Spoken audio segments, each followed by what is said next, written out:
এই কিছু দিন তলে মো সাঙ্গ গোটে আইলা মো দোকানକୁ କହିଲା ବେ ମୁଁ ଘରକୁ ଯିବି ବଢ଼ିଆ କଥା ଶଳା 2-3 ବର୍ଷ ହେଲା ଘରକୁ ଯାଆନ୍ତୁ ଘରକୁ ଯିବୁ ବୁଲି ଆସିବୁ ଖୁସି କଥା ଅସୁବିଧା କ'ଣ ଗୋଟେ ତା 2 ମିନିଟ୍ ଖଣ୍ଡେ ଯାଇନି ମୋ ଧରି କୁଣ୍ଡେ ପକାଇଲା କହିଲା ମୁଁ ବେ ଏତେ ଖୁସି ହେଉଛି କ'ଣ ହେଇଛି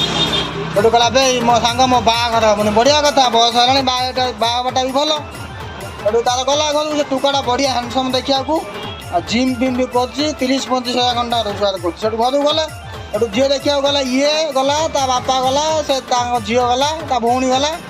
ସବୁ ଗଲେ ସେଠୁ ତାପରେ ଯାଇକି ଝିଅ ଘର ପାଖରେ ଯାଇ ପହଞ୍ଚିଲେ ସେ ଝିଅ ମାନେ ସିଏ ଆଗେ ବସା ସବୁ ବସିଲେ ବସାଲା ପରେ ସେ ଝିଅ ଘର ଗଲା ଏ ପୁଅକୁ ଦେଖିଲେ ପୁଅକୁ ଦେଖି ସାରିଲା ପରେ ସେଠୁ ସେ ପୁଅର ବାପା ସେ ଝିଅର ବାପା କହିଲା ଆଜ୍ଞା ଆଉ ଆମ ପୁଅ ପସନ୍ଦ ଅଛି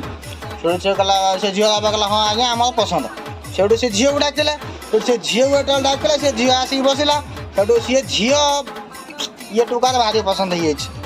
ଇଏ ମନ ଆଉ ଥଅ ନାହିଁ ଘରେ ଧରୁ ନାହିଁ ମୁଁ ଆକୁ ହିଁ ବାହା ହେଲି ସେଠୁ ତାପରେ ସେଠୁ ସେ ଝିଅ ତାର ପଳା ସେ ଝିଅ ଯାଇସାରିଲା ପରେ ଯାହା ମିଠା ପିଠା ଥିଲା ଏ ତାଙ୍କର ବଏ ଖାଇଲେ ବାପ ପୁଅ ଭଉଣୀ ମିଶିକି ଖାଇସାରିଲା ପରେ ସେଇଠୁ ଲାଷ୍ଟକୁ ସେଇଠୁ ଇଏ ପୁଅର ବାପା ପଚାରିଲା ଆଉ ଆଜ୍ଞା ଆଉ କ'ଣ ଖବର ଆଉ କହୁନାହାନ୍ତି କିଛି ସେଠୁ ସେ ଝିଅର ବାପା କହୁଛି ଆପଣ ଯାଆନ୍ତୁ ଆପଣଙ୍କୁ ଆମେ କଲ୍ କରିକି କହିଦେବୁ ସେଠୁ ଦିନେ ଗଲା 2 ଦିନ ଗଲା 3 ଦିନ ଯେମିତି ଯାଇଛି ଆଉ ଫୋନ୍ ନ ଆଇଲା ତେଣୁ ଏପଟରୁ ଫୋନ୍ ଗଲା ପୁଅ ଘର ପଟରୁ ସେଠୁ ସେ ଝିଅର ବାପା କହୁଛି ଆଉ ଆଜ୍ଞା ଆଉ କ'ଣ କରିମି ଆଉ ସେ ଝିଅ କହୁଛି ମାସକୁ ଯିଏ 2-3 ଲକ୍ଷ ଖଣ୍ଡେ ଟଙ୍କା ରୋଜଗାର କରିଥିବ ଆମ ଝିଅ ତାକୁ ବାହା ହେବ ଶଳା ଭଲ କଥା ଅନାନି ଶଳା ତମ କଥା ଖାଇବା ନେଇକି ଲଙ୍କା ଲୁଣ ନଥିବ ତମର 10 ଲକ୍ଷ ଟଙ୍କିଆ ହୋଇଥିବା ଦରକାର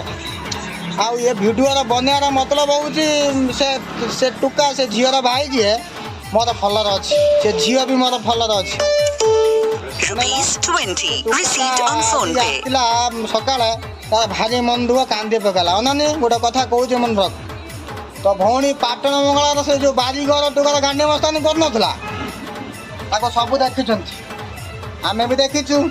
ଗାଁ ଲୋକ ବି ଦେଖିଛନ୍ତି ସବୁ ଦେଖୁଛନ୍ତି ସବୁ ପରେ ବି ସେ ଟୁକା ତ ଭଉଣୀକି ବାହା ବୋଲି ରାଜି ହେଇଥିଲା ଆଉ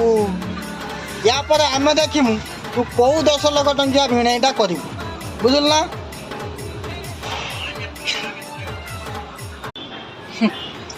এই କିଛି ଦିନ ତଳେ ମୋ ସାଙ୍ଗ ଗୋଟେ ଆଇଲା ମୋ ଦୋକାନକୁ କହିଲା ବେ ମୁଁ ଘରକୁ ଯିବି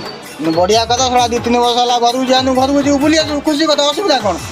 ଗୋଟେ ତା 2 ମିନିଟ୍ ଖଣ୍ଡେ ଯାଇନି ମୋ ଧରି କୁଣ୍ଡେ ପକାଇଲା କହିଲା ମୁଁ ବେ ଏତେ ଖୁସି ହେଉଛି କ'ଣ ହେଇଛି ସେଠୁ କହିଲା ବେ ମୋ ସାଙ୍ଗ ମୋ ବାହାଘର ମାନେ ବଢ଼ିଆ କଥା ବୟସ ହେଲାଣି ବାହାଘରଟା ବି ଭଲ ସେଠୁ ତାର ଗଲା ଘରକୁ ସେ ଟୁକାଟା ବଢ଼ିଆ ହ୍ୟାଣ୍ଡସମ୍ ଦେଖିବାକୁ ଆଉ ଜିମ୍ ଫିମ୍ ବି କରୁଛି 30-35 ହଜାର ଖଣ୍ଡା ରୋଜଗାର କରୁଛି ସେଠୁ ଘରକୁ ଗଲେ ସେଠୁ ଝିଅ ଦେଖିବାକୁ ଗଲା ଇଏ ଗଲା ତା ବାପା ଗଲା ସେ ତାଙ୍କ ଝିଅ ଗଲା